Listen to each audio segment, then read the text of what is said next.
మీకు పెద్ద సీక్రెట్ చెప్పాలి.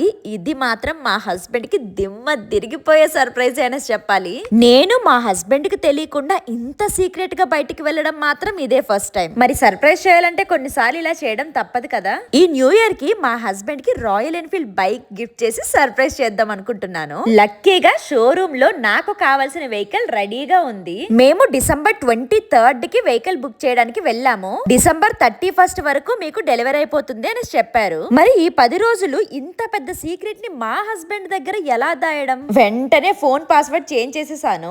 నిజంగా ఇంత పెద్ద సీక్రెట్ ని ఈ 10 days మా హస్బెండ్ దగ్గర దాచిపెట్టగలగానా లేదా అనేసి నెక్స్ట్ వీడియోస్ లో మీకే తెలుస్తుంది. ఫైనల్ గా రాయల్ ఎన్ఫీల్డ్ అయితే బుక్ చేసేసాను. బుక్ చేసిన నెక్స్ట్ డే మా హస్బెండ్, కళ్యాణి నీ ఫోన్ పాస్వర్డ్ ఒకసారి చెప్పవా, కొంచెం పనుంది అన్నారు. ఇలా అడుగుతారనే ఈ బైక్ గురించి తీసిన వీడియోస్ అన్ని కూడా డిలీట్ చేశాను. అంటే రీసైకిల్ బిన్ లో ఉంటాయి కదా. పాస్వర్డ్ చేంజ్ చేసినప్పటి నుంచి మా హస్బెండ్ నా మీద డౌట్ పడడం స్టార్ట్ చేశారు. మా హస్బెండ్ దగ్గర ఏ విషయాన్నైనా దాచిపెట్టడం చాలా కష్టం. ఇంతకీ ఏం జరిగిందో నెక్స్ట్ వీడియోస్ లో చూద్దురు. కానీ నేను బుక్ చేసిన వెహికల్ ఎలా ఉంది?